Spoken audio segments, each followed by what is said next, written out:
Small businesses are the heart of the American economy. They're responsible for half of all private sector jobs, and they create roughly 70% of all new jobs in the past decade. So small businesses are not only job generators, they're also at the heart of the American dream. The federal government really spends over $1 trillion a year. So that means small businesses should be getting around $230 billion a year. Well, the big defense contractors and the military-industrial complex want that money. It's real simple. It's about greed. And the only way for them to get their hands on that money is to close the SBA. Well, first of all, small businesses create over 2/3 of all new jobs in America. And if you want your economy to grow, and if you want the country to be hopeful, it seems like you ought to be celebrating the talent and energy of our small business owners. I think that people need to understand that 98% of all U.S. firms have less than 100 employees. They create 98% of all new jobs, and so far, small businesses haven't gotten one dime from the stimulus bill. Their taxes are going to be raised. There's been no policies to stop the abuses in existing economic stimulus programs for small businesses, and it's been reported that President Obama is going to support policies to divert more federal small business contracts to venture capitalists. So I'm just not encouraged by it. And that's small business. It's an engine.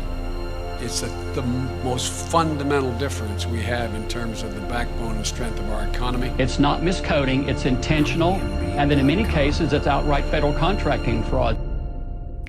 Hello, my name is Lloyd Chapman. I'm president and founder of the American Small Business League, and we're going to make a little short documentary video today about federal small business programs that have been dismantled and the significant negative impact it's had on the middle class economy. If you go to lloydchapman.com or the website asbl.com under the press room, I've been on television dozens of times. I've done over 100 radio shows. I've had stories in every major newspaper in the country. So I've done more television, radio, had more stories in magazines, newspapers, and the internet, and written more legislation and won more lawsuits on behalf of small businesses than every group in America combined for a decade. I've exposed what appears to be in the last decade over $2 trillion in fraud. I've got legal opinions. I got documentation from the government, the Office of the Federal Procurement Policy, the Office of Management and Budget. I've got legal opinions for Professor Charles Tiefer, one of the nation's leading experts on contracting law that agree with every word that I say. Mother Jones did a story on this that came out July 25th titled Giant Corporation Reaping Billions in Federal Small Business Contracts. And as part of that interview with Josh Harkinson, I told him I'd won dozens of lawsuits. He wanted to know exactly how many, so I didn't know. So my attorney, Rob Belshaw, looked, and since '99, I've won 29 in the federal court in San Francisco. In court, I've won 29. And then we've won probably another 70 or so in what's called the administrative process. So we ask for information under the Freedom of Information Act. They say no, and then the legal process starts. That's where your lawyer gets involved. So I met with I met with two public relations consultants this month. And I was talking to an attorney friend of mine in Washington who's been in Washington for a long time. And I came to the realization that no one's ever done what I've done before. And no one that I've talked to is aware of anyone that's won 100 legal battles against the federal government. Or even if you just want to count the ones I've won in court, I've won 29. And I'm going to court again in the Ninth Circuit Court of Appeals on December 14th in my lawsuit against the Pentagon. And then the first court appearance on my case against the SBA is going to be October 6th. Every president in my lifetime has talked about how important small businesses are. The most common thing they say, the lifeblood of the U.S. economy, the backbone of the U.S. economy, blah, blah, blah, blah, blah, blah, blah. But the truth is, starting with Ronald Reagan, every president has been pressured to dismantle the Small Business Administration. And quite frankly, every one of them except Bill Clinton did. Ronald Reagan tried to close the SBA. The way he tried to close it was combined with the Department of Commerce. And he made it very clear he wasn't trying to streamline government or create a one-stop shop like Obama said. He wanted to close the Small Business Administration permanently and end all federal programs for small businesses. And it was on a couple different TV stations how David Stockman went before Congress and try to close the SBA. Has been the budget director, David Stockman. On behalf of President Reagan, Mr. Stockman has already mixed it up with the farmers and the military. Today, he defended the president's decision to do away with the Small Business Administration. ABC's Ann Compton was at the hearings. The first witness didn't sound like someone who wants to abolish the Small Business Administration. Jim Sanders, keep up the good work at SBA. Jim Sanders is the SBA's chief who had that message taped for a conference last October. Budget Director Stockman testified that since that script was written, the president decided the government can no longer afford the inappropriate luxury of subsidizing loans to a handful of businesses. And some caustic words of Stockman's came back to haunt him. Mr. Stockman, you have been quoted as saying that the Small Business Administration is a rat hole, a billion-dollar waste. Do you think that's a fair characterization of the Small Business Administration? Well, I think I would stop at the billion-dollar waste. So, I think there's a real arrogance in that answer. And I think the public has noted that arrogance in many other answers. When he failed in trying to close it, he did something that was really devastating that you've never heard of. He changed the federal definition of a small business from 100 employees to 500 overnight. When he did that, over 90% of all U.S. firms had less than 20 employees, and 98% had less than 100. And the average American company at that time, not a small business, but the average American company had 10 employees, and Ronald Reagan changed the federal definition to 500. So think about any small business with 10 employees, and all of a sudden you've got to compete with someone with 500 employees for a government contract for a $500 piece of software. I don't think it got reported on, but that was devastating. And in the last few weeks, I've been doing a lot of research on the economy and small business programs. And it's interesting, it all started 30 years ago. So the middle class economy in America started tanking 30 years ago, and that's almost exactly when Ronald Reagan began to dismantle federal small business programs. So Congress passed the Small Business Act in 1953 and established the Small Business Administration. And I view the Small Business Act as the single most efficient, effective economic stimulus program in the history of America. Today, that law says that small businesses shall get a minimum of 23% of the total value of all federal contracts and subcontracts. And think of it this way. What better way to reinvest our tax dollars than to do business with the small businesses that, according to the Census Bureau, are responsible for over 90% of the net new jobs, half the gross domestic product, half the private sector workforce, and over 90% of all U.S. exporters. Here's a story that I've got, and this ran in Inc. magazine, and it's titled Small Business Responsible for Nearly All New Jobs. Businesses with fewer than 20 employees account for 90% of all U.S. firms and are responsible for more than 97% of all new jobs, according to a new report by the Small Business Administration. Think about that. I bet most people didn't know that companies with 20 or fewer employees are responsible for over 90% of all U.S. firms and responsible for 97% of all net new jobs. Up until recently, by the way, that information was on the U.S. Census Bureau website, but they took it down. I kept linking in all my press releases, and I guess somebody in the government didn't like that, so they took it down. But up until, I would say, 6 months ago, the U.S. Census Bureau had the same information on their website. So no matter where you look, you will not be able to find any statistics that disagree with the fact that small businesses are responsible for the overwhelming majority of net new jobs in America. And the largest federal program for those 28 million small businesses where most Americans work is the Small Business Act. And the United States government, Congress, presidents have been pushing to dismantle that program for 30 years. I got the idea to make this video about 2 weeks ago. I was watching television and I saw Secretary Clinton on television talking about how surprised she was to find out that the creation of new small business has stalled out in America. We have stalled out. Meaning that there's fewer small businesses in America today than there was yesterday.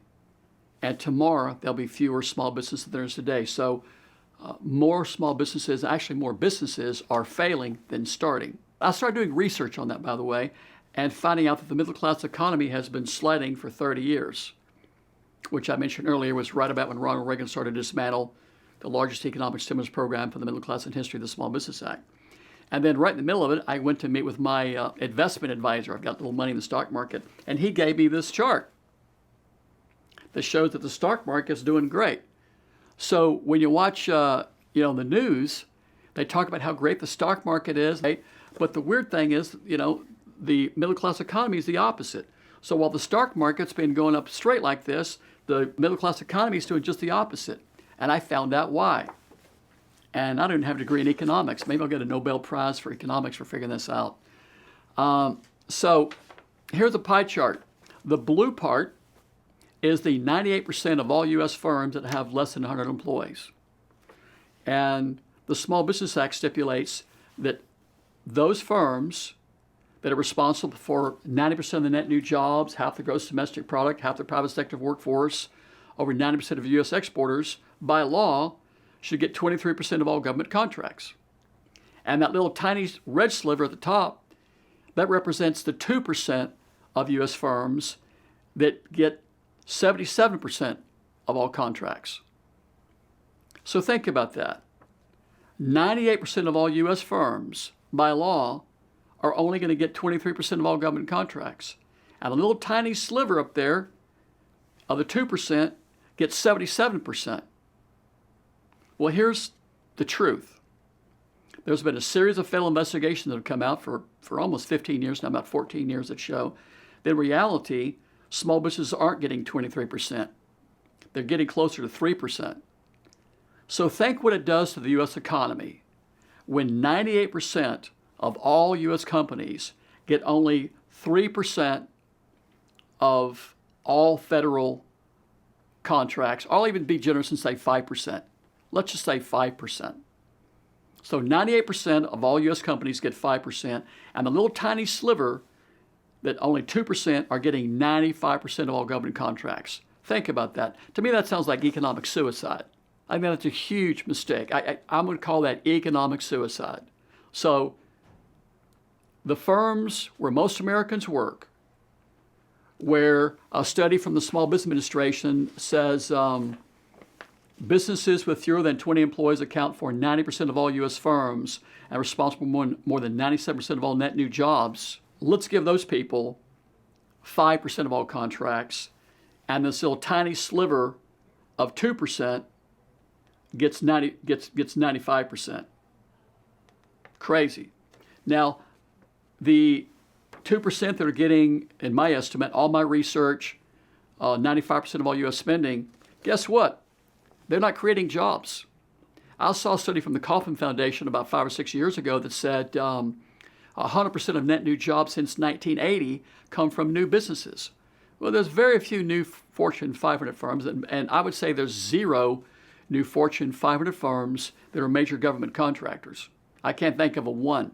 So the big businesses that we're giving between 77 and 95% of all federal spending are not creating jobs.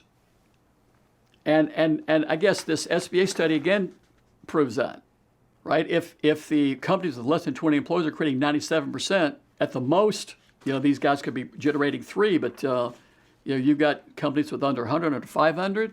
So when you look at the SBA study and the Kauffman Foundation, any place else you want to look, the U.S. Census Bureau data, by the way, they took it down about 2 or 3 months ago, but for several years, the U.S. Census Bureau said that there are 28 million small businesses and they're responsible for over 90% of net new jobs. So when you look at this, not only are these large corporations not creating jobs, they're not paying taxes. 2009, I was sitting in a coffee shop in San Jose reading the newspaper, and a story came out that ExxonMobil had made record profits. ExxonMobil paid no federal income tax in 2009. Big oil giant ExxonMobil, which last year reported a record $45.2 billion profit, paid no taxes. And I was shocked when I saw that. And I started doing some research. Here's one, the Washington Post. Thanks to Bernie Sanders, we now know how many big corporations don't pay taxes. Here's a story from CNN. 20% of big companies pay zero corporate taxes. Here's one from Bloomberg. Let's just give up on taxing big corporations. And here's one from USA Today. 27 giant profitable companies paid no taxes. If you want to destroy the middle class economy, I got a great way to do it. Give 95% of all government spending to a segment of the economy that's not creating jobs and not paying taxes, and they give the 98% where most Americans work and all the jobs are created just 5%. That's a great way to create economic suicide. The law says the Small Business Act says small businesses get 23% and the big corporations get 77%, right?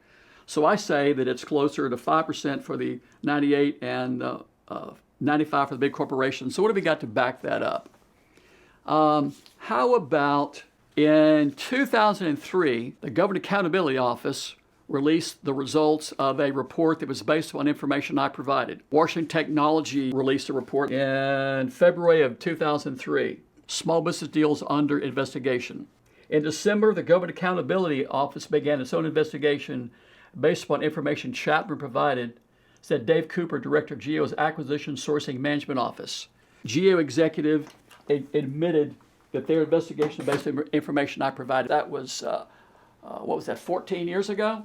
14 years ago that came out. They found 5,300 large businesses getting federal small business contracts. They started the investigation in 2002, was finished in 2003. Since then, there's been dozens of failed investigations, dozens of stories in the mainstream media. Here's one from the SBA Inspector General's office. One of the most important challenges facing the Small Business Administration and the entire federal government today is that large businesses are receiving small business procurement awards and agencies receiving credit for these awards.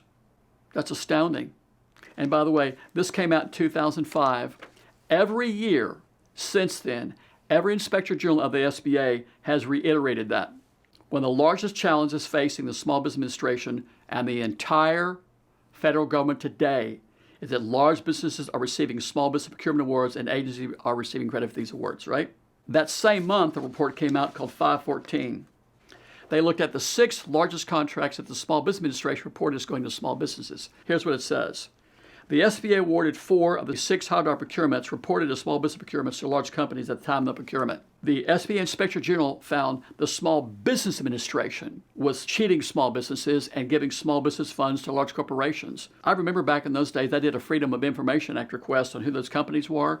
One of them was Berman NV in Holland. They had 26,000 employees around the world in 28 countries. So in 2005, the Small Business Administration itself was reporting awards to an international conglomerate as small business contracts. Here's something that the Inspector General said in 514. If the SBA has put as much effort into verifying whether the company currently met the award size standard as it put into trying to find ways to earn credit towards its small business goals, then perhaps the contract action would have been awarded to a company that was legitimately small at the time of the procurement. In Report 516, the SBA Inspector General found large businesses were committing fraud by making false certifications and improper certifications. And in that instance, the large company made an improper small business self-certification to receive the contract. In 1 month, in 2005, the SBA Inspector General referred to the diversion of federal small business contracts to large businesses as one of the largest challenges facing the SBA in the entire federal government today, found the SBA was cheating small businesses themselves by reporting awards to not Fortune 500 firms, one of the biggest companies in the world, an international conglomerate of small business awards, and they found that in Report 516 that they were that large corporations were committing fraud. Here's something I'll tell you. This just happens to be up against the wall here. This wasn't in my outline, but I'll tell you. 21 years ago, the SBA Inspector General began to find fraud in federal small business contracting programs. This was I think it was their semi-annual report to Congress. And it's titled Activities to Enhance Fraud Detection and Deterrence. A listing of companies ineligible to self-certify small businesses. Over the past few years, the Investigations Division, that's the Inspector General, has noticed several instances of a particular fraudulent practice. Companies that SBA had prohibited from representing themselves as small businesses were continuing to falsely certify themselves as eligible for small business set-aside contracts, which is fraud. By the way, the penalty for this is 10 years in prison under Section 16D. To prevent such awards, the Inspector General issued a program vulnerability memo suggesting to the Deputy Administrator that the agency periodically generate a list of companies found ineligible to self-certify as small for contracts under specific SIC codes and circulate it to federal agencies for their use. So in a nutshell, what they're saying is we're finding that companies that have actually lost protest and been formally and legally determined to not be small, we're continuing to get federal small business contracts. So 21 years ago, the Inspector General said, let's put out a list of all these companies and circulate to federal agencies so agencies will quit giving these fraudulent companies contracts. That sounds very reasonable to me. Well, the SBA didn't think so. 21 years ago, the Small Business Administration denied a recommendation by the Inspector General, and here's what it said. The Assistant Administrator for Government Contracting, responding for the Deputy Administrator, responded that while the suggestion had merit, its risk outweighed the benefits. Let me grab this real quick. There. Can you see that? That show up? I'm going to hold that up so this is so astounding. Can you see that? The Assistant Administrator for Government Contracting responded for the Deputy Administrator that while the suggestion had merit, its risk outweighed the benefits. What's the risk of letting federal agencies know that there's companies that are committing felony federal contracting fraud to get contracts illegally? That's typical of what the SBA's done for 21 years. All right, typical. So we're talking about why large corporations get federal small business contracts and why legitimate small businesses are getting probably 5% of all government contracts. How about this? The government accuses me of being a conspiracy nut all the time. Here's another conspiracy nut. Here's what he said in 2008. It's time to end the diversion of federal small business contracts to corporate giants. You want to know who that was? Barack Obama. Barack Obama said that in 2008. Same thing I've been saying, by the way, for 14 years. Here's some more conspiracy nuts like me and President Obama. By failing to hold firms accountable, SBA and contracting agencies have sent a message to the contracting community that there's no punishment or consequences for committing fraud in the service-disabled, veteran-owned small business program. That sounds to me like whoever's saying this is accusing the SBA of encouraging fraud. Let me say that again. See if you think this sounds like they're encouraging fraud. By failing to hold firms accountable, SBA and contracting agencies have sent a message to the contracting community that there's no punishment or consequences for committing fraud. That's a Government Accountability Office, Report 10108.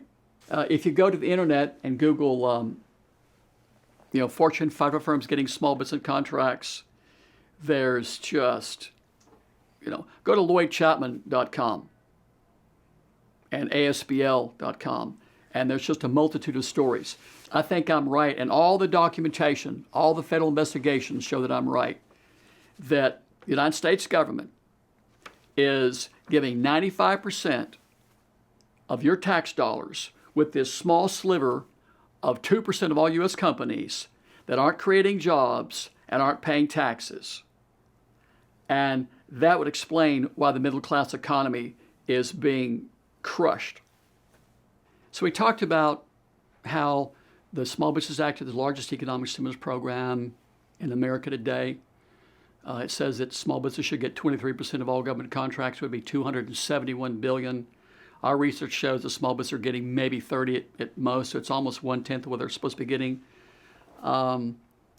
Let's talk about what has the impact on the middle class economy of 30 years of unending legislation and policy to dismantle the largest economic stimulus program in history. So here's the first thing I noticed. U.S. birth rate declines for 6 consecutive years. Economy could be the factor. The New York Times. That's astounding. I was shocked to see that. 6 consecutive years. Here's one. Baby bust. 2015 had the lowest U.S. fertility rate ever, down 600,000 births. That's the Washington Examiner. Here's one from CNBC. Baby bust. Millennials' birth rate drop may signal historic shift. So because of economic concerns that middle-class families have, the birth rate in America has dropped for the 6th consecutive year. That's astounding. 2015, the lowest birth rate in history, down 600,000 births. One indication that these government anti-small business policies are crushing the middle-class economy. Here's one. Homeownership at 48-year low. Incredible. 48-year low. Here's one from Time. It's harder to own a home now than any time in nearly half a century. The stock market is chugging along. Employers are adding jobs at a healthy clip, but a decade after housing crisis, America is still finding it harder to become homeowners than any time since the late 1960s. That's astounding. So birth rates are dropping because of economic concerns. Homeownership at a 48-year low. Let's see what else is happening. Poverty. The poverty level in America is at a 17-year high. Story after story after story. Time magazine. IMF warns urgent need to tackle U.S. poverty. Just story after story after story. Birth rates are down. Home ownership down. Poverty's up. Here's something else I found. Never heard this term before. Boomerangers. You know what a boomeranger is? That's someone who's had to move back in with their parents because of the economy. Here's Washington Examiner. Boomerangers. More 18 to 34-year-olds living with mom and dad than ever. More 18 to 34-year-olds are living with their parents than any time in American history. The latest sign that the boomerang generation is getting left behind and struggling to make it on their own, according to the new census data. The boomerang generation, the Pew Research Center. Boomerang millennials get cozy at home. That's the Wall Street Journal. I met with a public relations consultant about 2 or 3 weeks ago in San Diego, and he told me that for the first time in history, the most common address for someone 25 years old is their parents' house. So what else have 30 years of anti-small business policies given us? Here's a story from CNBC. How slow is U.S. economic growth? Close to zero. I was walking out of a grocery store the other day, and the front page of the Wall Street Journal, it said that 7 years after the last recession, the economic growth is the slowest since pre-World War II. Here's one from Time. This theory explains why the U.S. economy might never get better. Here's one from the Washington Post. The U.S. economy grew at a slow pace in spring, expanding at just 1.2% in the second quarter. The U.S. economy grew at a sluggish 1.2% pace in the second quarter, or according to government data released Friday, as businesses cut back on investments and dashed hopes for what economists had expected would be a major bounce back. I'm going to read that again. The U.S. economy grew at a sluggish 1.2% pace in the second quarter, according to government data released Friday morning. People having to live with their parents. Birth rates down. Poverty rates up. Home ownership down. Here's one. Income inequality has never been higher. Washington Post. Income equality today may be higher today than any other era. The Washington Post. A few years ago, economists Peter Linder and Jeffrey Williamson uncovered a startling fact about the origins of inequality in America. There's a great documentary on this about Robert Reich called Inequality for All. Watch that one. This is another topic. So I'm not sure if I mentioned this before, but more businesses are closing than opening. Here's one, economic death spiral, more American businesses dying than starting. Here's the Washington Post, the decline of American entrepreneurship in 5 charts. Here's a great one, who murdered small business in America? I know who murdered small business in America. It was the federal government, starting with Ronald Reagan, when they began to dismantle the largest economic stimulus program for small business in America, the Small Business Act. Oh, here's one. I don't have a story for this. The latest study by the World Bank on the ease of starting a new small business shows that America's 49th. I can't believe it.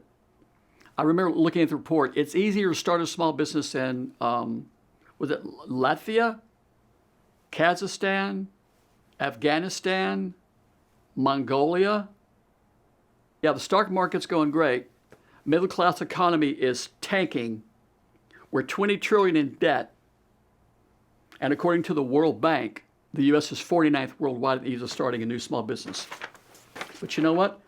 That all, to me, goes hand in glove with what I've been talking about now for, 14 years.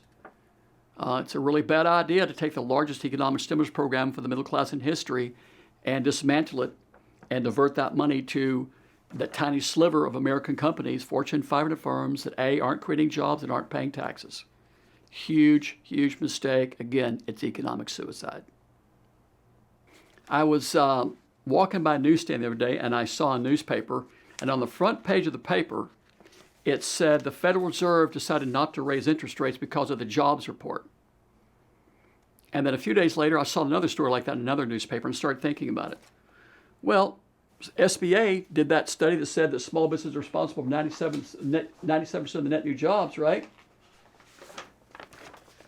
Yeah. Businesses with 20 employees account for 90% of all U.S. firms and more than 97% of net new jobs. So isn't the jobs report actually the small business jobs report? So if companies with less than 20 employees are responsible for 97%, and the Kauffman Foundation said 100% of all net new jobs come from new companies, and that large businesses haven't created one net new job since 1980, it kind of looks like it's true, right?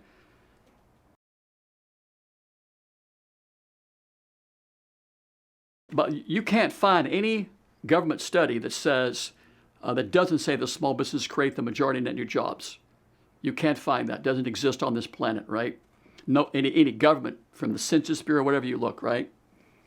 So here's my point that nobody in America has ever mentioned, and that is that the largest economic stimulus program in history for the middle class is the Small Business Act. If they ever comply with that law and gave small businesses 23% of all contracts, in 2015 that was $1.2 trillion, and Professor Charles Tiefer issued a legal opinion agreeing with that, that'd be $270 billion. All the investigations and studies show that they're probably giving small businesses maybe 1/10 of that. And that's going to hurt the jobs report, which affects Federal Reserve policy and the stock market. So here's a story. One day after Obama touts economy in big speech, worst jobs report in 5 years posted for May. Money.cnn. U.S. job creation weak, even as unemployment rate falls to 4.7. The U.S. economy added only 38,000 jobs in May, or according to the Labor Department. It was the worst monthly gain since 2010. This is the Wall Street Journal. Yellen. No rate rise until economy looks clear. Federal Reserve Chairwoman Janet Yellen affirmed Monday that the central bank won't be raising short-term interest rates until new uncertainties about the economy outlook are resolved.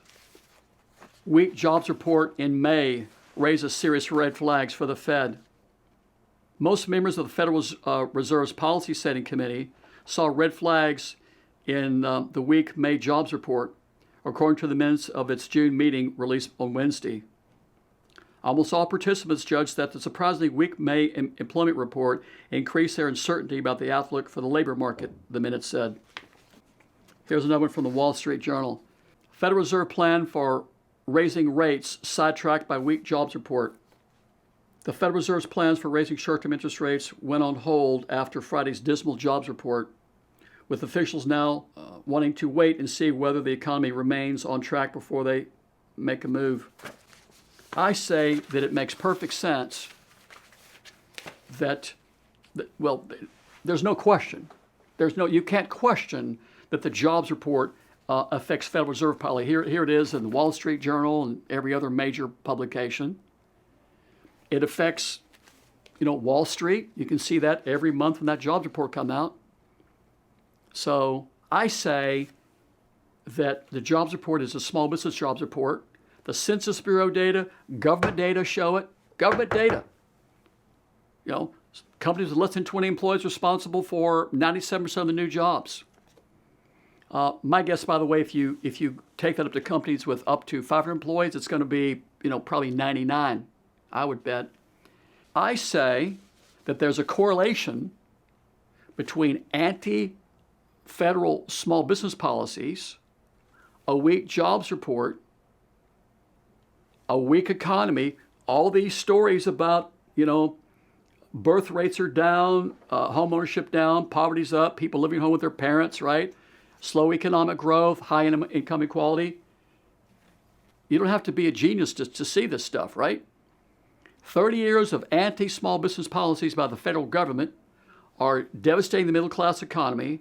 It's hurting the jobs report, which is having a negative impact on the Federal Reserve policy and the stock market. This is maybe a bridge too far for most people, but it's not for me.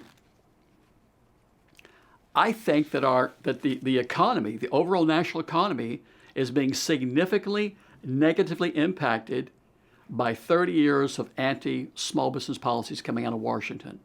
And I think it's economic suicide and it needs to change. The proof is here. The proof is here. It's irrefutable.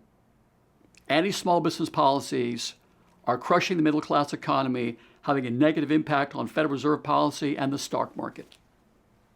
You can't deny it.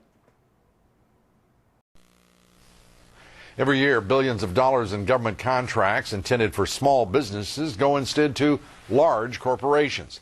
The result is billions of dollars in losses for those small businesses, the biggest source of jobs in this country, by the way. And the reason?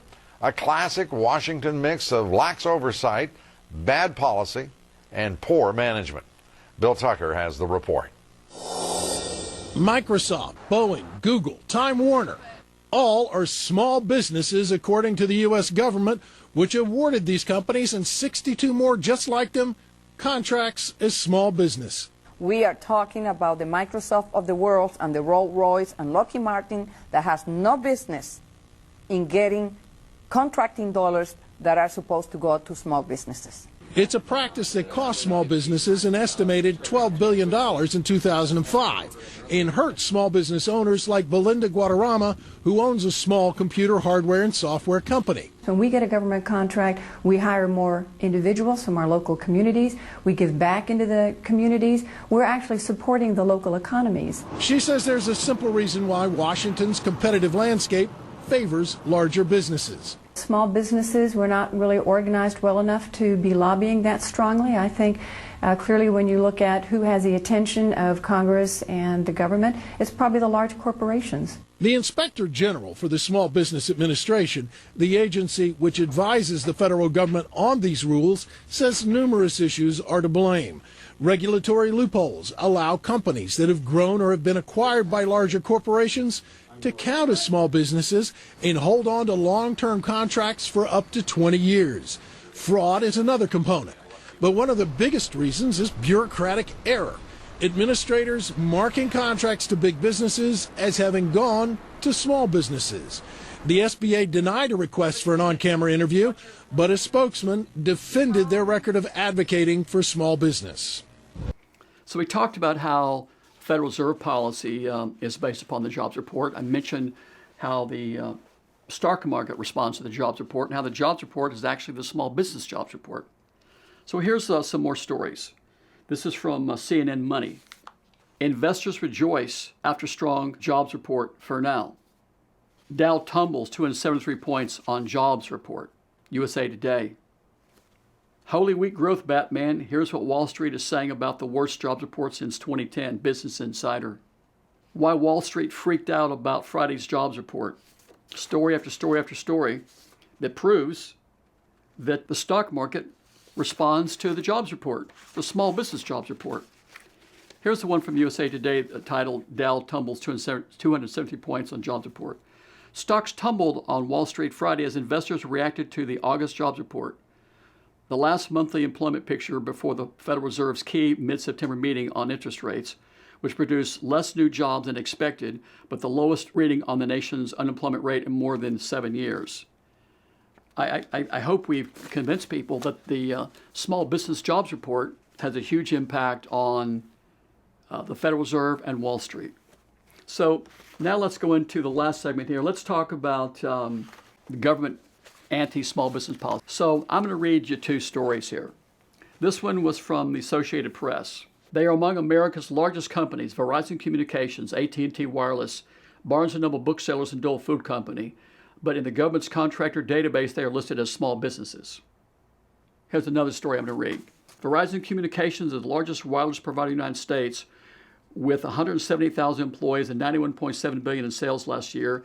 And yet it somehow managed to wrangle more than $107 million in federal small business contracts last year through the U.S. Small Business Administration. Sounds like the same story, doesn't it?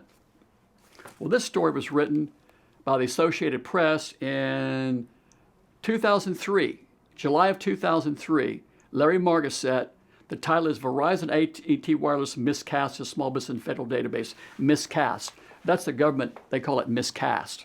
They say, oh, it's just a random, errors. And yet almost 13 years later, Mother Jones, giant corporations are reaping billions from federal small business contracts. Two stories, same story, 13 years apart. Does anyone believe that some of the biggest companies in the world have accidentally been receiving federal small business contracts for 13 years? Is anyone stupid enough to believe that? I'm not. Here's the New York Times, small gains for small business in federal contracting. Here's one. Small Business Administration used a variety of accounting tricks to give contracts to big businesses. Lockheed Martin is the largest federal contractor. It had more than $54 billion in revenue in 2013 and currently employs 112,000 people. But as far as the Small Business Administration is concerned, it can be counted as a small business. White House accused of awarding federal small business contracts worth billions of dollars to Fortune 500 corporations. Here's the Washington Post. Small business contracting numbers inflated by errors and exclusions, data show. So that's what they call it, errors and exclusions. By the way, let's talk about the exclusions real quick. The Small Business Act says 23% of all contracts. The Small Business Administration is excluding 2/3 of the federal acquisition budget to fabricate and falsify that number. That's what the Washington Post is saying by errors and exclusions. So what they're referring to as errors, they say that when they gave $170 million in small business contracts for Verizon's, that's an error. Yeah, that's an error that's destroying the middle class economy. They did it on purpose. Here's one, CBS, Feds favor big over small. Despite a goal of giving small business 23% of government contracting dollars, the federal contracting system works in favor of large corporations, congressional investigators found. Here's something that I like.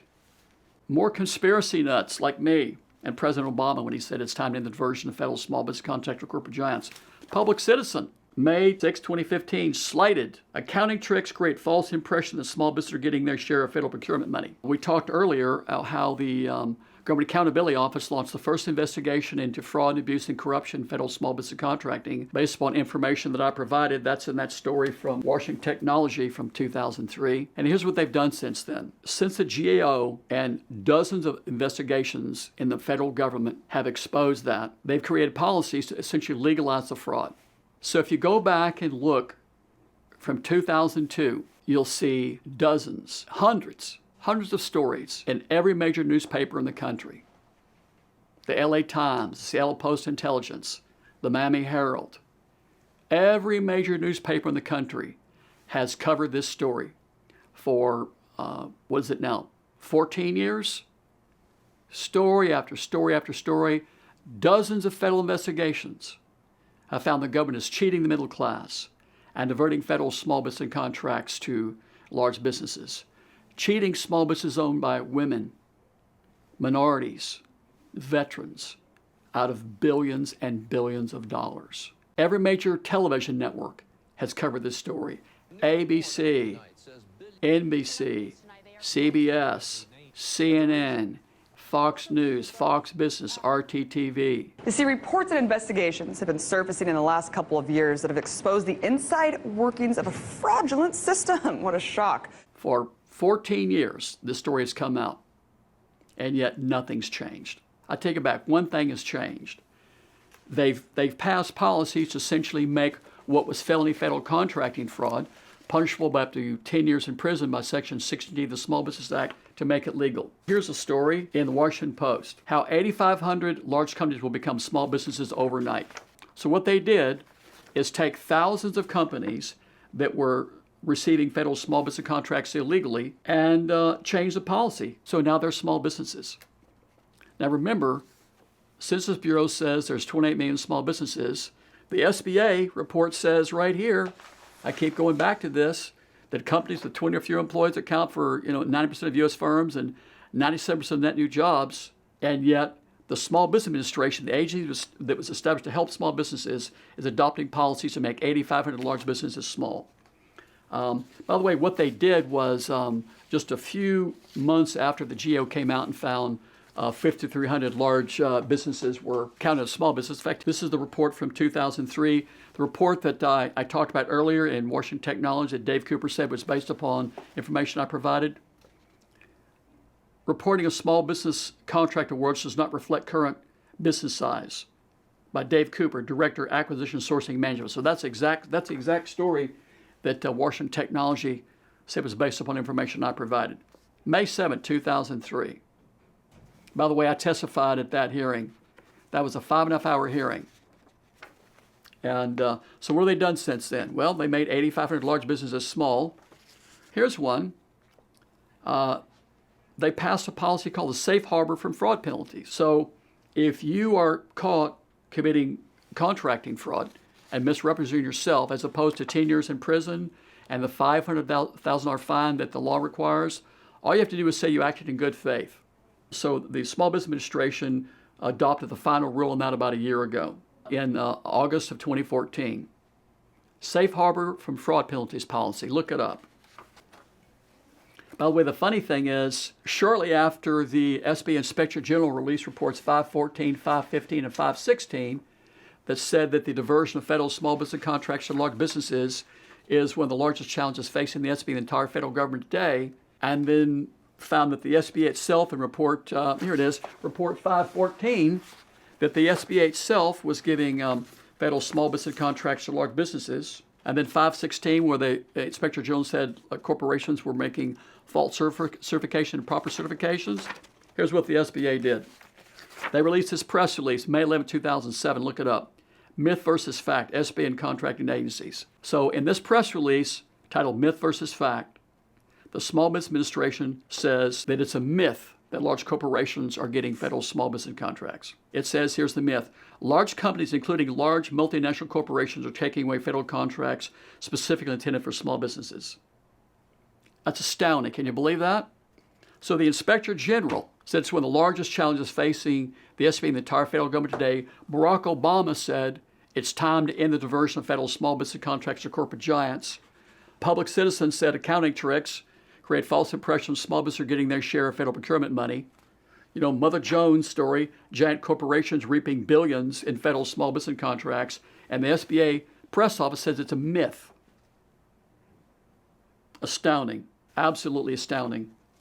And here is a legal opinion by one of the most famous lawyers in the United States of America that analyzed federal contracting law, Professor Charles Tiefer. And this is his opinion on a new General Service Administration policy called Federal Strategic Sourcing Initiative. Let me read what it says in this thing. It says, I am professor of government contracts at the University of Baltimore School of Law and co-author of Government Contract Law in the 21st Century. I was commissioner in 2008 to 2011 on the Congressionally Chartered Independent Commission on Wartime Contracting in Iraq and Afghanistan. The proposed regulations would reduce the breadth of small business contracting by up to 80 or even 90% in lines of business where small business contracting is currently common. The proposal is blatant and undeniably illegal. Indeed, the proposal impliedly admits the key facts underlying the illegality.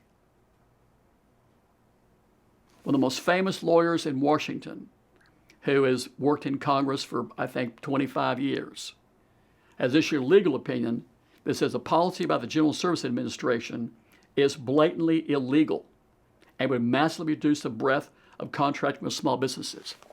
That's certainly going to have an impact on the Small Business Jobs Report, which will consequently have a negative impact on Wall Street and the Jobs Report and Federal Reserve policy. So I think I've connected all the dots, you know, in this little video. By the way, this legal opinion Professor Tiefer put forth about the GSA policy is designed to dismantle the Small Business Act. In the 2017 National Defense Authorization Act, Senator John McCain has put 3 provisions in that bill that Congress has to pass to devastate and dismantle the Small Business Act. One of them is to make the Comprehensive Subcontracting Plan Test Program permanent. And that's a program that eliminates all transparency on federal subcontracting and any penalties for noncompliance. It excludes foreign contracts, which is over $100 billion a year from small business participation. And the worst thing, it's kind of complicated, it's hard to understand, but it allows the government to use first and second tier subcontracting dollars towards the 23% small business subcontracting goal. The way I'll explain that is, let's just say you take home $3,000 a month, you give your wife $200, she gives your kids $500. The government's going to say that you owe income tax now on $5,500. It's an accounting trick. You remember the report from Public Citizen said accounting tricks create false impression that small business are receiving their fair share of government contracts? Yeah. Well, Senator John McCain in the 2017 National Defense Authorization Bill is going to create some more accounting tricks. Exclude small businesses from $100 billion overseas contracts, allow them to fabricate compliance with the 23% goal by adding all the subcontract and first and second tier money into it, and then make a program called the Comprehensive Subcontracting Plan Test Program permanent that the Pentagon has put out studies to say they don't want renewed, has reduced participation by small businesses. Professor Tiefer has written a legal opinion on it, says it's a sham, and John McCain wants to make that permanent. Here's a story, The Decline of Small Business Explained by M&T Bank CEO Robert Williams. Small business formation has dropped as banks step back from lending to that segment. I can see why they do that since they're, going bankrupt like crazy because of anti-small business policies. Here's the Atlantic, the 30-year decline of American entrepreneurship. By the way, notice this. Earlier on the video, I talked about the fact that these statistics started 30 years ago when Reagan was the president, and he tried to close the SBA. When that didn't work, he changed the definition of a small business from 100 to 500. Interesting. The Atlantic appears to agree with me that this started 30 years ago, right? Here's one from Fortune, the slow decay of American economic competitiveness, right? Here's one from Inc. American entrepreneurship is actually vanishing. Here's why. I think we know why. 30 years of anti-small business policies. And the last one is from Bloomberg. A new normal for the U.S. economy, slow and steady. I must have gone through 100+ articles here. Federal investigations, federal data, legal opinions from the most famous lawyer in Washington analyzed contracting law. The pie chart that shows that 98% of all U.S. firms have less than 100 employees. 2%, small, tiny sliver, have more than 100. And our government is giving 95% of your tax dollars to that tiny sliver that's not creating jobs and not paying taxes, while the huge segment, the 98% where most Americans work, that are responsible for, the government says 97% of all net new jobs, half the gross domestic product, half the private sector workforce, 90% of U.S. exporters is getting 5%. Economic suicide. The proof is all here. We've talked about it. It's time for that to end. Let me say this to any journalist that looks at this story. If you know about this and you're not reporting on the fact that the government is cheating the public, you're part of the problem, and you're partially responsible for that. So I've talked to a lot of people in the last few years. It's almost impossible to get this story out. The government doesn't want stories out that they're cheating the public. The Obama administration doesn't want stories coming out 60 days before the election that he's cheated small businesses out of billions. By the way, based upon Professor Tiefer's legal opinions, information from the Government Accountability Office, the SBA Inspector General, and the Congressional Budget Office, says that small business should be getting 23% of $1.2 trillion in 2015. It looks like they got 30. They're supposed to get 271. They got 30. That's 240 billion short just in 2015. When you look back over the last 8 years, it looks like the government has cheated small business out of approximately $1.6 trillion. It's astounding, and it needs to stop. And I guess to stop it, we need a lot more media attention to it, or it's going to continue, and I think America's going to go bankrupt. In other news tonight, they are called the engine that drives the American economy. Small businesses provide jobs for more than half of the nation's workforce. Billions of your tax dollars are set aside to help small businesses survive. Tonight, investigative reporter Stephen Stock digs deeper to reveal the truth behind those numbers. We discovered hundreds of millions of your tax dollars set aside and meant for small businesses instead going to huge corporations, including dozens of big companies right here in Silicon Valley. It's a huge pot of cash, up to $422 billion worth of federal contracts set aside last year alone, meant to give small businesses a shot at servicing one of the largest clients in the world, the federal government. The government's goal to give at least 23% of all federal contracts to small business. Instead, year after year, we found the government falling short of that goal. What shocks me is it still going on. Lloyd Chapman founded the American Small Business League in 2003, in part because he says big government contracts go to big business rather than to the little guys. It's not random occurrences when every day for a decade, millions of dollars a day in federal contracts that by law should be going to small businesses are winding up in the hands of not only the largest corporations in America, but in Europe and even Asia. Donato Polinone has struggled to land federal government contracts. It's far, far easier to sell into even a General Motors than it is to the federal government. After founding New Gentech in Emeryville in 1997, Polinone's company now employs 42 workers with earnings of just under $15 million a year.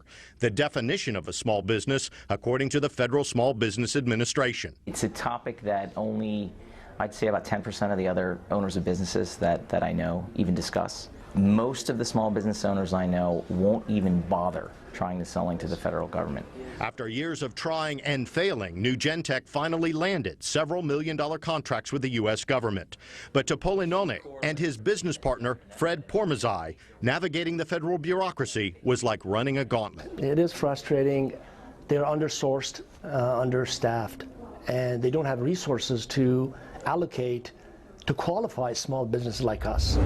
We mined the federal procurement data system, the government's own figures, and found dozens of huge Silicon Valley companies have received contracts marked for small business.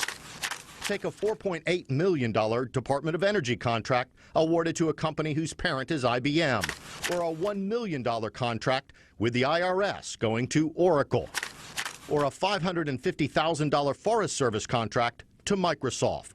Under SBA size standards, none of those companies qualify as a small business. You get mad. Raul Espinoza got so mad over this issue, he founded the Fairness in Procurement Alliance in Jacksonville, Florida. Government and elected officials are not allowing small businesses to take a fair share of the contracts that they themselves promise for them to have opportunities. We discovered at least 24 different large companies, either based or with major offices in the Bay Area, from Apple to Oracle, IBM to Microsoft, that received at least 299 different contracts labeled small business for a total of $77 million.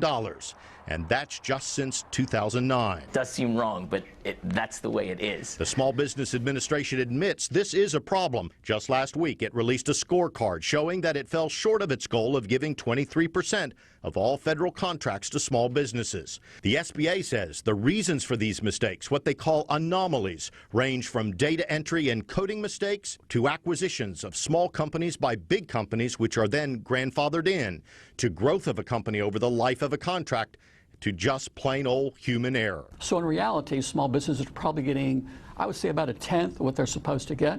Of the dozens of contracts we examined closely, we found no evidence of any company or government agency intentionally breaking these rules. In an emailed statement, the SBA told us, quote, SBA has no tolerance for fraud, waste, and abuse and takes corrective steps when actionable information comes to light.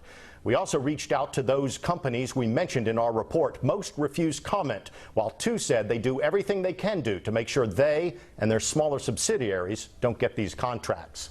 You can read their full statements online at nbcbayarea.com/investigations. They don't like me in Washington for some reason. I'm not sure why. The government says I'm a conspiracy nut and I'm a lunatic and all this stuff. Let's see what Federal Judge William Alsup says about me in one of my lawsuits against the government. So it would be more like a David and Goliath. You could come in there, be the underdog against the big company and against the big government. They're trying to suppress the evidence. That was January 20th, 2015 hearing.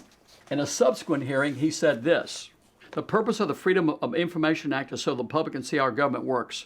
Congress passed this law to make small businesses have access to some of these projects, and here's the United States covering it up. I won that case, by the way. The government appealed it, by the way. That's going to be heard by the Ninth Circuit Court of Appeals, I think, on December 14th. By the way, my case against the Small Business Administration, the first court date is October 6th. So here's what Congressman Hank Johnson says about me. Lloyd Chapman and the American Small Business League deserve recognition for the hard work they've done trying to bring an end to the diversion of federal small business contracts to corporate giants. Their efforts, along with the passage of H.R. 2568, will provide a significant boost to our nation's middle-class economy. H.R. 2568, by the way, in 2009, was a bill I wrote called the Fairness and Transparency in Contracting Act. By the way, that was introduced to Congress 3 times, never made it a committee. They passed a safe harbor for fraud, by the way, but wouldn't pass my thing. Professor Tiefer made this statement: billions of dollars at stake for small business in America. They are frankly being cheated out of their opportunity to provide goods and services to the American people because large companies such as Verizon, Citigroup, Boeing, etc. have figured out how to manipulate the system. Worse, when people such as Lloyd Chapman, the head of the American Small Business League and a true champion in this field, try to expose these unsavory practices, they are held up to scorn and ridicule. Here's a statement: I'm proud to have the support of the American Small Business League and their grassroots efforts to help protect American small business. You know who that is? President Barack Obama. Oh, here's one. This was in Entrepreneur magazine in October 2005. Depending on who you talk to, Texas-born small business executive Lloyd Chapman is either a modern-day Cesar Chavez or a conspiracy theorist with a grudge. Either way, the SBA has learned he's become hard to ignore. I can't remember the quote exactly, but the Washington Post wrote a story about this a few years ago and described me as a junkyard dog for small businesses that wouldn't give up. And here's my final comment about me. This is a story called Small Business Sue Government Goliath by Loretta Doan, who was the former head of the General Services Administration under the Bush administration. Many federal government contractors have their eye on the American Small Business League, the little engine that might bring real change. Long-suffering small businesses have a champion willing to tell the truth and let the chips fall, willing to confront the Obama administration and demand action. Lloyd Chapman at the American Small Business League does not appear interested in playing the Washington game, nor does he seem interested in courting government favor that might lead to appointment in the Obama administration. Chapman seems like the real deal, an honest man, singularly focused on solving a difficult problem. Unfortunately, Mr. Chapman should expect the usual MO from Democrats: immediate retaliation attempts to discredit him and his organization for daring to expose the truth about how small businesses are being crushed by the Obama administration. Take out your sling and find yourself a hard little pebble, Mr. Chapman. Goliath approaches. I've been suing the government for 25 years. I've won 100 legal battles. I've done more TV, radio, newspapers, magazines, written more legislation, issued more press releases, and won more lawsuits than every other group in America combined. I'm Lloyd Chapman with the American Small Business League. Thanks for watching our video. From my perspective, I want to be sure that we get small businesses starting and growing in America again. We have stalled out. I was very surprised to see that when I began to dig into it, because people were telling me this as I traveled around the country the last 2 years, but I didn't know what they were saying, and it turns out that we're not producing as many small businesses as we used to, and a recent world study said that we are 46th in the world in the difficulty to start a small business. There are lots of issues, and we'll get into some of those, I hope, Dave, and the rest of you as well. If I can turn to a entirely different subject quickly, former Secretary of State Hillary Clinton, you may have heard, is in New Hampshire, been in New Hampshire, and she had made a comment about the economy. I wanted to get your reaction to this. Regarding small business creation, she says that small business creation has stalled out. She was surprised to learn this. It's stalled out in the United States. Does the White House agree with Hillary Clinton's analysis of the state of the economy regarding small businesses? I didn't see the entirety of her remarks, but I can tell you that the President certainly believes that there is more that we can do here in Washington to put in place policies that will further strengthen job creation in our economy, and whether that is important investments in rebuilding our infrastructure. The President believes that that we can make some common sense investments in infrastructure by merely closing some loopholes that only benefit the wealthy and well-connected. By making smart investments in infrastructure, we can create jobs right away. Many of those jobs would be created with small businesses all across the country. And we would also see a long-term economic benefit associated with a modern, upgraded critical infrastructure in this country. So, do you agree with Hillary Clinton that under President Barack Obama, small business creation has stalled out in the United States? I'm not sure that's a direct quote. I suspect that it's not. But I would, the president has him. She used the phrase stalled out. Small business creation has stalled out. Do you agree that it has stalled out? The president himself has said many times that there are additional important steps that could be taken by Washington, D.C., where members of Congress no longer serve as an